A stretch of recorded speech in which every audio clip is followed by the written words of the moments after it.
Hello, welcome. We are in Leviticus 3, which might seem like a strange rule book, but it actually invites the believer to share peace with God at his table.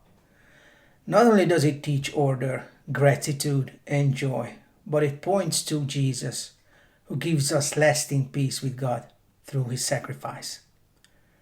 So let's talk about the big picture. In Leviticus 3, the offering is called the sacrifice of well-being, also known as the peace or fellowship offering.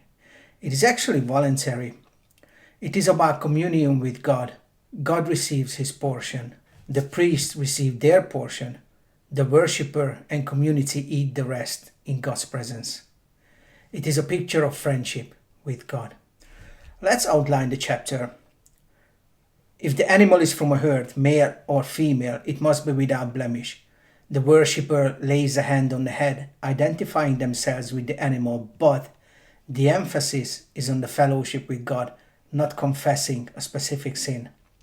It is brought to the entrance of the tent meeting. The priest handles the altar service with care. The choicest inner fat and name parts are turned into smoke on the altar as a food offering, a pleasing aroma to the Lord. The same pattern repeats for a sheep. There is a special note about the broad, fatty tail. It is removed close to the backbone. Then the inner fat and the listed parts go on the altar. The same pattern repeats again for a goat. The repetition teaches care, patience, and obedience. It teaches that worship is not casual. Worship is holy and good. So the question is, why do these details matter? Why without blemish? Because what is said before God should be fitting for him. Why the hand on the head? Because worship is personal. The offering stands for the worshipper. Why turn the inner fat into smoke? Because the best belongs to God, and the altar is pictured as God's table. Why repeat the instructions for herd, sheep, and goats? Because God is teaching the people to walk in his ways with attention and joy. Leviticus 3 does not include birds, which makes sense. The chapter focuses on a fellowship meal that shows generosity and sharing.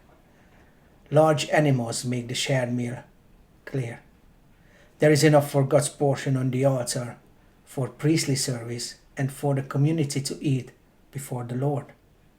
Again and again the text says the inner fat is turned into smoke as pleasing aroma. This is God's portion.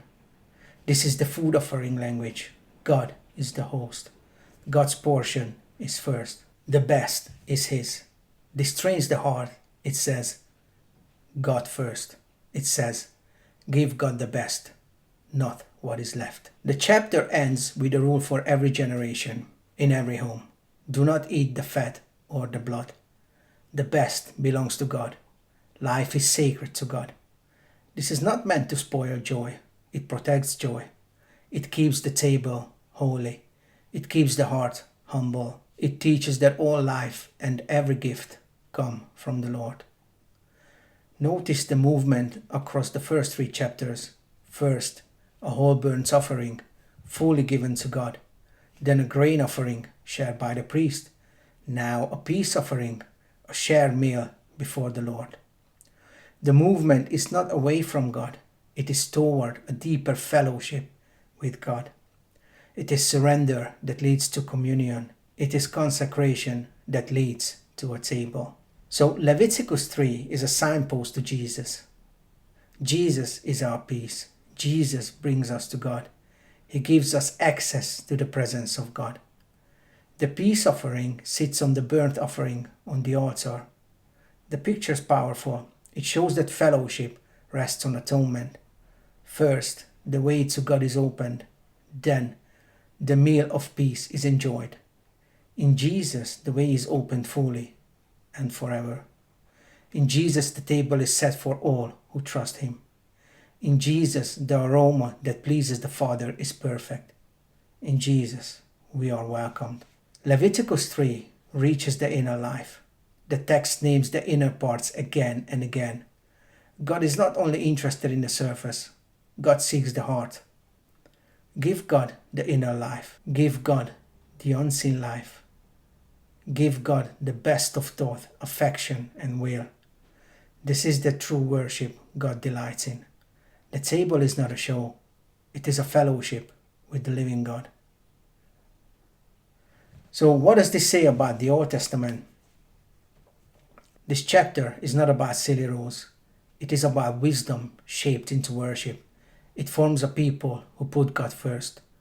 It forms a people who give thanks. It forms a people who enjoy fellowship in God's presence with reverence and joy. It is order in service of love.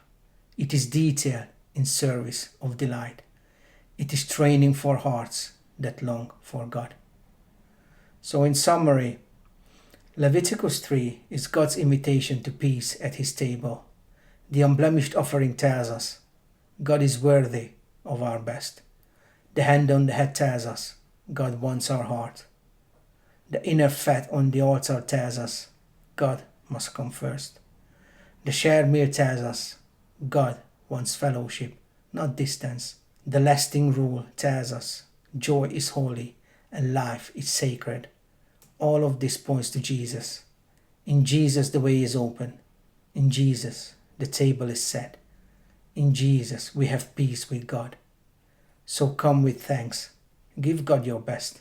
Enjoy his presence and share his peace with others. Amen.